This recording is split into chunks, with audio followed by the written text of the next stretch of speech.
నమస్కారం అమ్మా. నమస్కారం అమ్మా. అమ్మా, భగవంతుడు అంతటా ఉన్నాడు అంటూ ఉంటారు.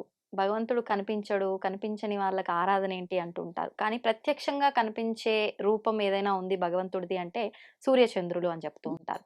ముఖ్యంగా మనం ప్రతిరోజు కూడా సూర్యుడికి నమస్కారం చేసుకున్నా, సూర్యుడికి అర్ఘ్యం వదిలినా కూడా చాలా విశేషమైన ఫలితం ఉంటుంది. విశేషంగా ఈ రూపంలో ఉన్న భగవంతుడిని ఆరాధిస్తే ఆరోగ్యం బాగా సిద్ధిస్తుంది అంటారు. మరి ఈ సూర్య నమస్కారాలు చేయటంలో గాని, సూర్యునికి అర్ఘ్యం వదలటంలో గాని చాలా మందికి సందేహాలున్నాయి. హ్మ్. వాటి గురించి వివరించండి. తప్పకుండా. ఆరోగ్యం భాస్కరాదిచ్చేత్ అంది శాస్త్రం. అంటే ఆరోగ్యాన్నిచ్చేది భాస్కరుడు. భాస్కరుడు అంటే ఎవరు? ఆకాశంలో వెలుగుతో నిండి పోయి మనకందరికీ కాంతినిస్తున్నటువంటి ఆయన నుంచే కదా మనకి పోషణ. అందుకనే ఆయనకి పూష అని కూడా ఒక పేరు సూర్యుడికి. ఆహా! ద్వాదశ ఆదిత్యులున్నారు కదా! అవును. ఒక ఆదిత్యుడికి పూష అని పేరు. ఆయన మనకి పోషణనిచ్చేది. ఆ కాంతి లేకపోతే ఇంకేముంది? ఏమీ పంటలు లేదు. లేవు, ఏమీ లేవు. అవును. మనకి పోషణ లేదు. అంతే కదా! అంతే అమ్మ. అంతా సూర్యుడి నుంచే కదా ఏమొచ్చినాను. హ్మ్. కనుక అటువంటి సూర్యుడు మనకి ప్రత్యక్ష నారాయణుడు అంటాం ఆయన. హ్మ్. సూర్యనారాయణుడు అంటాం. ఓకే. ఈ సూర్యనారాయణుడికి అర్ఘ్యం విడవటం సూర్యుడి కోసం కాదు, మన కోసమే, ఆరోగ్యం కోసం. ఆ! అర్ఘ్యం విడిచేటప్పుడు ఏం చేస్తాం? ఒక చెంబులో కాసిన రాగి చెంబో ఏదో చెంబులో అవును. కాసిన నీళ్లు తీసుకుని, ఆ నీళ్ళని పూర్తిగా ఇలా పైకెత్తి హ్మ్. అక్కడ సూర్యుడుంటాడు అవతల వైపు. ఇటువైపు మనం ఉన్నాం. అవును. మధ్యలో నీరు పడేలాగా ఆ నీటిని ఈ రకంగా పైనుంచి ఇలా వంచాలి. ఓకే. వంచితే ఏమైంది? సూర్యకిరణం నీటి ద్వారా మాత్రమే మనల్ని తాకుతుంది. హ్మ్. సూర్యకిరణం ఎప్పుడు కూడా తెల్లగా వచ్చినటువంటి కిరణం 7 కిరణాలుగా విభజించబడుతుందని తెలుసు గదా! అవును. అందుకే సూర్యుడిని సప్తాశ్వరథమారూఢం అని, సప్తాశ్వాలేమిటి? 7 కిరణాలు ఆయన నుంచి వచ్చేవి. ఓకే. ఓకే. ఆయన 7 గుర్రాల మీద మన దగ్గరకొస్తున్నట్టుగా చెప్తే, హ్మ్. ఆ ఒక కిరణం 7 కిరణాలుగా విభజించబడి మన దగ్గరకొస్తుంది. హ్మ్. ఆ 7 కిరణాలేంటి? విబ్జారని చిన్నప్పుడు పాఠాల్లో అవును. నేర్చుకొని ఉంటాం. వైలెట్, ఇండిగో నుంచి రెడ్ దాకా. అంతే. అంతే కదా! అవే కదా! అవునవునమ్మా. Violet, indigo, blue, green, yellow, orange, red. Hmm. ఇవి. ఇవి మనకి ఈ రంగులు. కిరణాలు. హ్మ్. మనకి శరీరంలో షట్ చక్రాలున్నాయి. పైన సహస్రారం ఉంది. హ్మ్. మొత్తం కలిపి 7. 7. ఈ 7 చాలా అంటే తర్వాత సైన్స్ ప్రూవ్ చేసినా ముందరే మన దగ్గర ఉన్నది అని ఇందాక ఒకసారి అనుకున్నాం. అవును. అవును. తెలియనిదంతా అజ్ఞానం అనుకోవద్దు. మనకింకా తెలియబడలేదు అనుకోవాలని. కరెక్ట్. సహస్రారంలో కమలం ఊదా రంగులో ఉంటుంది. హ్మ్. ఇక్కడ ఆజ్ఞ దగ్గరకొచ్చేసరికి ఇండిగో, ఇక్కడ వైలెట్ రంగులో ఉంటుంది. ఇక్కడ ఊదా రంగులో ఉంటుంది. ఇక్కడ బ్లూ కలర్‌లో, ఇక్కడ గ్రీన్ కలర్‌లో అని ఇదే రకంగా యెల్లో, ఆరెంజ్, రెడ్ మూలాధారం దాకా ఓకే. అవే రంగుల్లో ఉంటాయి. మనం నీరు దేవుడికి వదిలిపెట్టినప్పుడు, సూర్యదేవుడికి వదిలిపెట్టినప్పుడు హ్మ్. ఆ కిరణాలు విభజించబడి వైలెట్ కిరణం ఇక్కడ, ఊదా కిరణం ఇక్కడ, ఈ రకంగా రెడ్ కిరణం మూలాధారంలో పడి హ్మ్. మనకి ఈ కిరణాలన్నీ పడటం వల్ల అక్కడున్న చక్రాలు యాక్టివేట్ అవుతాయి. ఓకే. చక్రాలు అనుకుంటున్నాం గదా! అవును. అవును. కానీ చక్రాలుగా ఉంటే ఏంటి లాభం? అవి హ్మ్. పద్మాలుగా వికసించాలి గదా! అవును. ఎప్పుడు కూడా. అంటే ఆ చక్రంలో స్పోక్స్ అన్ని దళాలుగా అయ్యి పద్మంగా, చక్రం పద్మంలాగా అయిపోవాలి. హ్మ్. ఆ పద్మం మధ్యలో నడిబొడ్డు ఉంటుంది గదా ఒకటి. అక్కడ ఆ అధిష్టాన దేవత రావాలి. హ్మ్. వచ్చి ఆ దేవత ఫలితం మనం పొందాలి. ఆ ఓకే. దేవత ఆశీర్వాదం మనం పొందాలి. ఎవరమ్మా అంటే అధిష్టాన దేవతలు? పూర్తిగా హ్మ్. ఈ ఈ మనం చెప్పుకుంటూ ఉంటే అక్కడి నుంచి పడేటటువంటి కిరణం పడి ఒక్కొక్క చక్రం యాక్టివేట్ అయ్యి మనకి ఆరోగ్యం వస్తుంది. ఓకే. ఎందుకంటే ఒక్కో చక్రంలో మనకి 7 ధాతువులు శరీరంలో. హ్మ్. హ్మ్. మనం చెప్పుకుంటూ ఉంటాం గూడా. త్వక్స్థ, మాంసనిష్ట, అ అస్థి సంస్థిత అని ఇలాంటివన్నీ చెప్పుకుంటాం. ఆహా! మేధస్సు, మజ్జ, అస్థి, మాంసం, చర్మం, హ్మ్. ఇవే శుక్లం. ఆహా! ఇవన్నీ చెప్పుకుంటున్నామే. ఇవన్నీ మన 7 చోట్ల ఉంటాయి. ఈ 7 యాక్టివేట్ అవుతాయి. హ్మ్. అవన్నీ ఎప్పటికప్పుడు యాక్టివేట్ అవుతూ ఉంటే మనలోని రక్తం ఎప్పటికప్పుడు క్లెన్స్ అయిపోయి మళ్ళీ చక్కగా వచ్చేసి, మనలోని మాంసం ఎప్పటికప్పుడు క్లెన్స్ అయిపోయి చక్కగా ఉండి, మనలోని మజ్జ, మనలోని మేధస్సు, హ్మ్. మనలోని అస్థి అన్నీ ఎప్పటికప్పుడు శుక్ల ఇవన్నీ కూడా ఎప్పటికప్పుడైతే అవును. శుద్ధి క్లెన్స్ పడిపోయాయో, అయిపోయి. ఈ ఆరోగ్యం రాక ఏం చేస్తుంది? అవును. ఆరోగ్యం భాస్కరాది ఇచ్చేదంటే ఊరికే సూర్యుడి దగ్గర నుంచుని ఆరోగ్యం, ఆరోగ్యం అంటే కాదు. హ్మ్. అది ఒక పద్ధతి. ఓకే. ఓకే. సూర్యకిరణాలు పడతాయి. డి విటమిన్ వస్తుంది. అది ఒక పద్ధతి. దాన్ని కూడా ఏది తక్కువ చేయడానికి వీల్లేదు. అవును. అందుకనే చెప్తున్నా. ఏ పూజ చేసినా దానికి ఫలితం లేదు అని ఎప్పుడు అనుకోవద్దు. ఆ హ్మ్. ఫలితం మనం ఆశించినంత మేర రిజల్ట్ రాకపోవచ్చు. హ్మ్. ఇక్కడ క్లాస్ రూమ్ ఎగ్జాంపుల్ ఒకటి చెప్తా. అందరు విద్యార్థులు విన్నారు. యాహ్! ఒకడికి 100% వచ్చింది. ఒకడికి 30% వచ్చింది. హ్మ్. వీడు పాస్ అయ్యాడు, వాడు పాస్ అయ్యాడు. అవునా? అంటే ఏంటి? ఎంతో కొంత అయితే వస్తోంది. అవును. ఇంకా బాగా నేర్చుకుంటే ఈ 30 వాడు తర్వాత పరీక్షకొచ్చేసరికి 60 కావచ్చు. 60-100 కావచ్చు. అవును. మన ప్రయత్నం చేయటంలో ఉన్నదది. సాధన చేయటంలో, పద్ధతిని మార్చుకోవటంలో ఉన్నది. నేర్చుకునే పద్ధతి మార్చుకోవటంలో. ఆ! కనుక సూర్యుడి నుంచి 100% ఆరోగ్యం మనకిస్తాడాయన. ఇస్తాడు. మనం సరిగ్గా తీసుకోవాలి. ఆ రిసీవింగ్ ఎండ్ ఎక్కడ ఎండ పడుతుందో అక్కడ నుంచుంటే మనకి వెచ్చదనం వస్తుంది కానీ ఎండపడని చోట నుంచుంటే వెచ్చదనం ఎందుకు వచ్చింది? రాదు. రాదు కదా! అది అలాంటిది. అంటే ఇప్పుడు మనం ఆ నించున్న విధానము అదంతా నుంచున్న దిక్కులు చక్కగా చూసుకొని సూర్యుడికి ఎట్టెదురుగుండా నుంచోవాలి. సూర్యకాంతి మన మీద పడాలి. అంటే మనం తూర్పు సైడ్ ఫేసింగ్ పెట్టి నించునే అట్లా ఏమైనా సాయంకాలం మరి చూసుకో పశ్చిమ వైపు వెళ్తే సాయం సంధ్యలో సూర్యుడికి అర్ఘ్యం విడిచేవాళ్ళు లేరు? మరందుకే అందుకే ఎప్పుడు చెప్తున్నా సూర్యుడు ఎటుంటే అటు. ఓహో! సూర్యుడికి మనకి మధ్యలో ఆయన ఎక్కడైనా ఉండని. సూర్యుడికి మనకి మధ్యలో మరి మధ్యాహ్న సంధ్యలో నెత్తి మీద ఉంటున్నాడు. అంటే అవును. అప్పుడు చేతులు ఇంకా ఎత్తాలన్నమాట. ఓహ్! ఎత్తి ఆ అర్ఘ్యం విడుస్తూ ఉంటే హ్మ్. అప్పుడు ఆ నీరు ఈ విధంగా మన మీద పడదు. మన ముందు ముందర. ఒక ఫిల్మ్ లాగా ఏర్పడుతుంది. అవును. మనకి దానికి మధ్యలో ఒక తెరలాగా ఇదొస్తుంది.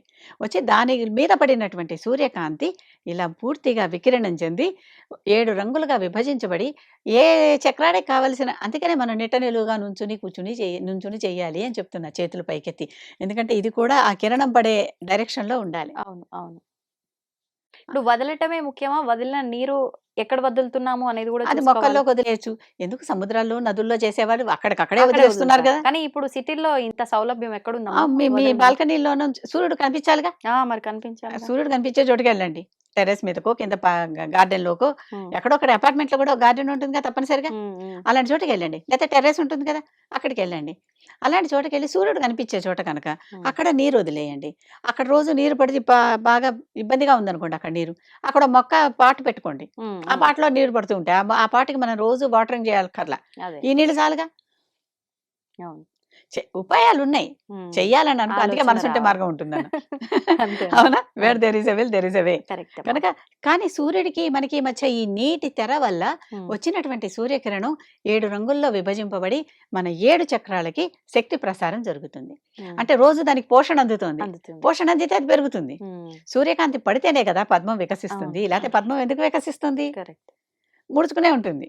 అయిపోయింది. హ్మ్. అంతే. కనుక ఓకే. సూర్యకాంతి మనకి పడాలి. హ్మ్. అందుకే సూర్యుడు మనకి ఆరోగ్యాన్ని ఇచ్చేటటువంటి ఆరోగ్య ప్రదాత. హ్మ్. అంటే ఇప్పుడు ఒక్కొక్క చక్రానికి సంబంధించి ఒక్కొక్క అధిదేవత అన్నారు. హ్మ్. ఒకవేళ ఈ అర్ఘ్యం వదలటం ఇదంతా కాకుండా ఆ దేవతకే పూజ చేయటం వల్ల గూడా చక్రాలను యాక్టివేట్ చేసుకోవచ్చా? కొన్ని మానసిక పూజలుంటాయి. ఆహా! ఇది డైరెక్ట్‌గా సైన్స్ కూడా అవును. నిరూపించేటటువంటి అవును. అవును. కొన్ని మానసిక పూజలుంటాయి. మరిప్పుడు బ్రాహ్మీ ముహూర్తంలో ఇప్పుడు లేచి ఎంతోమంది ఋషులు హిమాలయాల్లో గుహల్లో కూర్చొని చేసుకుంటున్నారు. హ్మ్. అసలక్కడ కొన్నాళ్ళు సూర్యుడే కనిపించకపోవచ్చు. ఆ! కనుక మానస పూజలు కొన్ని ఎప్పటికి ఉన్నాయి. దేని విలువ ఓకే. దాందే. ఓకే. ఓకే. అంటే దేని వి వీలుని బట్టి. వీలుని బట్టి. మనకున్న సౌకర్యాన్ని బట్టి. హ్మ్. హ్మ్. దేని విలువ దాందే. ఓకే. నాకు తెలిసిన ఒక ఫ్రెండ్ సూర్యుడు ఇంట్లోకి రావటం లేదని 2, 3 అద్దాలు అరేంజ్ చేసి, ఆ అద్దం ద్వారా సూర్యకాంతి ఇంట్లో పడేలా పెట్టుకుంది. అసలు ఇంట్లో సూర్యుడి కిరణం పడకపోతే ఎట్లా అని అబ్బో! అపార్ట్మెంట్‌లో. ఆ! బావుందనిపించింది. ఆలోచన బావుంది.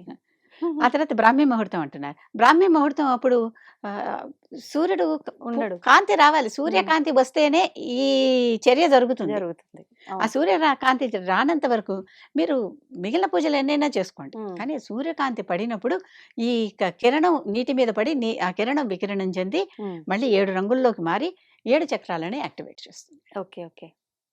అది యాక్టివేట్ చేస్తేనే ఆరోగ్యం. ఎక్కువగా మనం ఏ పూజలు, వ్రతాలు ఏం ఆచరించినా గూడా మంత్ర రూపంలో మనం వింటూ ఉంటాము. ఎక్కువగా ఈ త్రిమూర్తులు ఎవరైతే ఉన్నారో, త్రిమాతలు ఎవరైతే ఉన్నారో హ్మ్. వారికి సంబంధించిన మంత్రాలు గాని, శ్లోకాలు గాని, సంకల్పంలో గాని ఎక్కువగా ఇవే వినిపిస్తూ ఉంటాయి. హ్మ్. ఎందుకు అంటే అంత ప్రాధాన్యత వీళ్ళ 6 దేవతలకు, దేవతామూర్తులకు మాత్రమే? అంటే ఎంతోమంది దేవతలున్నారు కదా!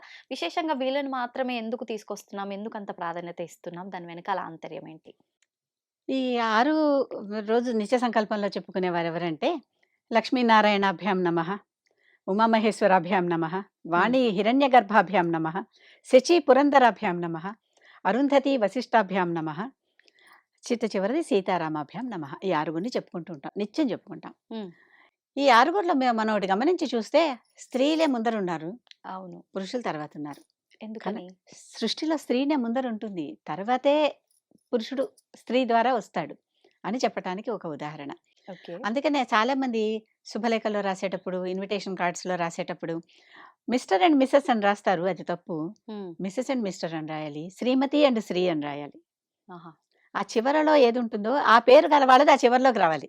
హుహుహుహు. భార్యాభర్త ఇద్దరిని కలిపి చెప్తున్నారు గదా! ఆ మాట అవును. అంటంలో. అవును. శ్రీ అండ్ శ్రీమతి రామారావు గాదు. శ్రీమతి అండ్ శ్రీరామారావు.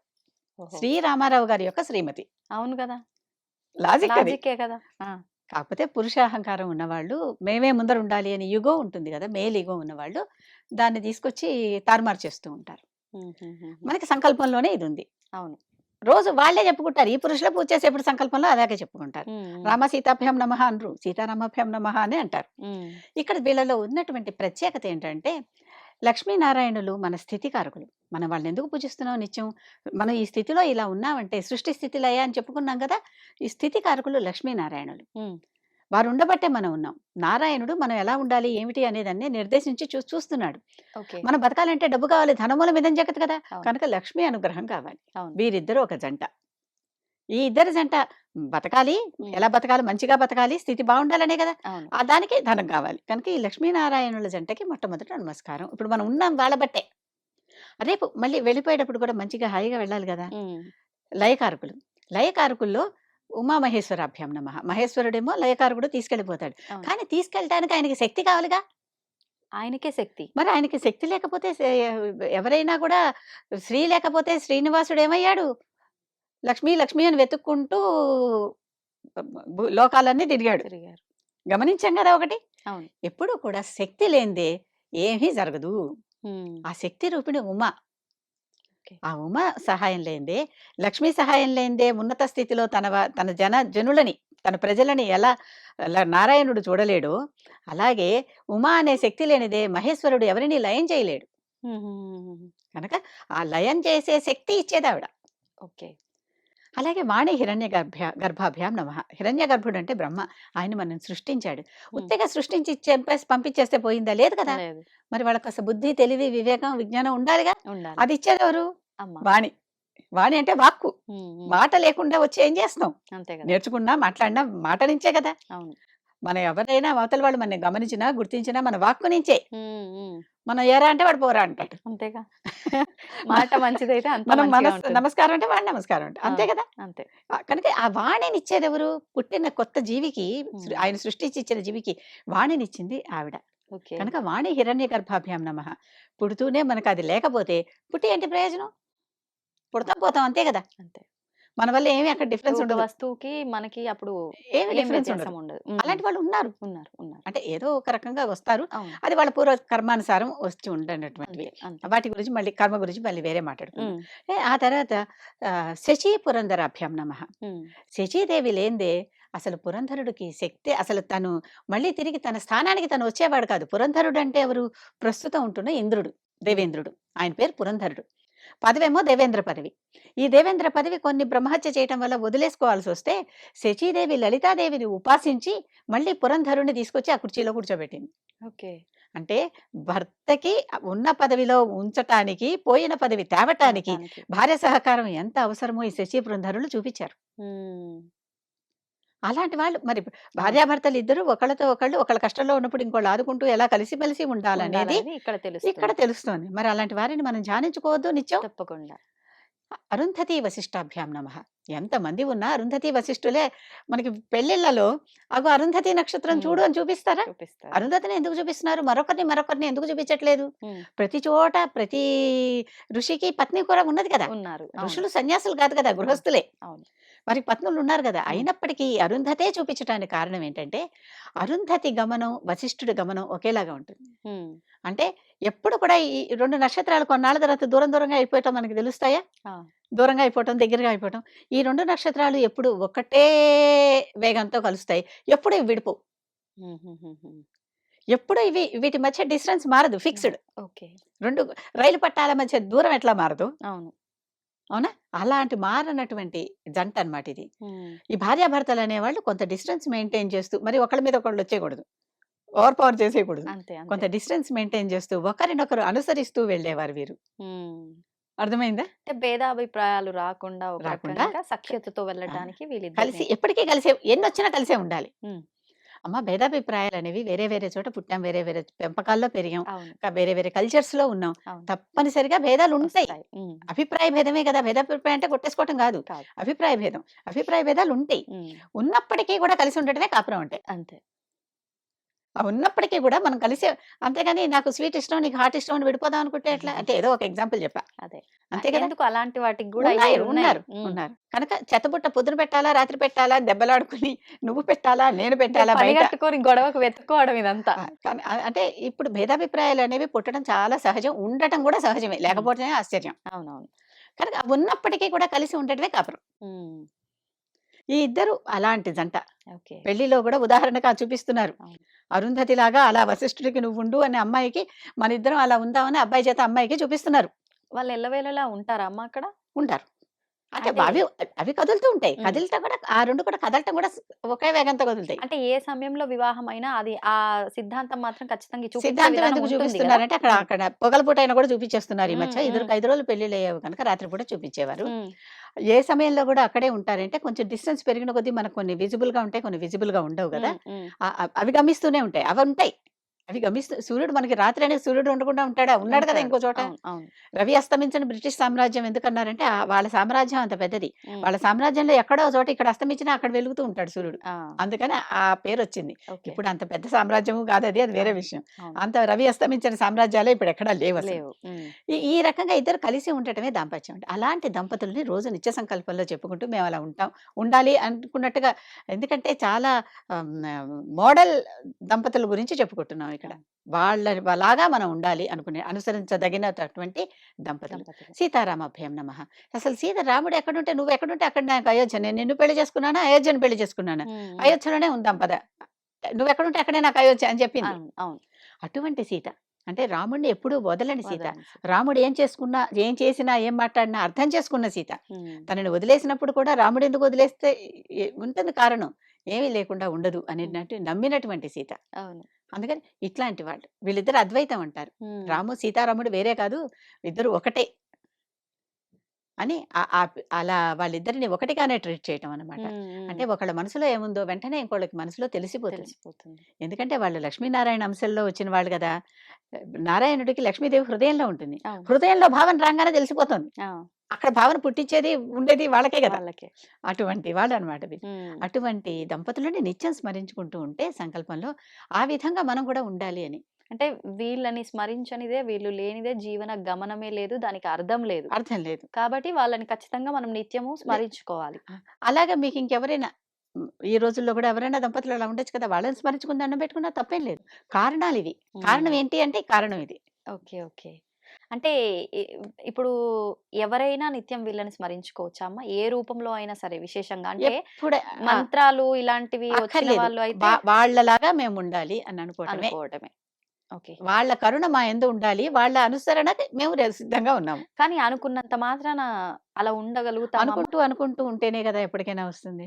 హ్మ్. ఎవరెస్ట్ ఎక్కాలని బయలుదేరాం. అసలు ఒక కాలైనా ముందరకేస్తే కదా ఇంటిలోంచి అంతే. గడప తీసి ప్రయత్నం. కాలు బయట పెడితే అసలెప్పుడైనా ఎవరెస్ట్ ఎక్కుతాం. ఎవరెస్ట్ కొండ కిందకైనా చేరి ఒక కాలు పైకి పెడితే ఎప్పుడో అప్పుడు చేరతాం. చేరతాం. చేరతామో లేదో వేరే విషయం. అవును. అసలు చేరాలి అనుకోకుండా, నేను ఎక్కలేనులే అని ఇక్కడే మంచం మీద పడుకుంటే అసలు ఎప్పటికెళ్ళడుగా. హ్మ్. ప్రయత్నం అనేది ఉండాలిగా. ఓకే. అది. సంతోషం అమ్మ. ధన్యవాదాలు. And for more videos, Please subscribe to iDream. Please subscribe to iDream. Please subscribe iDream. And please subscribe to iDream. For more videos, subscribe to iDream. please like, share, and subscribe to the channel. Congratulations, iDream. Subscribe to iDream. Subscribe to iDream. So subscribe to iDream Media. iDream team అందరికి huge congratulations. Please subscribe iDream Media. Please subscribe to iDream. Subscribe iDream. Please subscribe to iDream. iDream అంటే నా కళల channel subscribe చేసుకున్న నోరు తిరుగుతలేదు, మీరైతే గంట గుర్తు కొట్టండి. For more such videos, please subscribe to iDream. Subscribe to iDream. Please subscribe to iDream. Please subscribe iDream Media. Please do subscribe to iDream. Please subscribe to iDream Media. For best entertainment and information, please subscribe iDream. And don't forget to subscribe to iDream.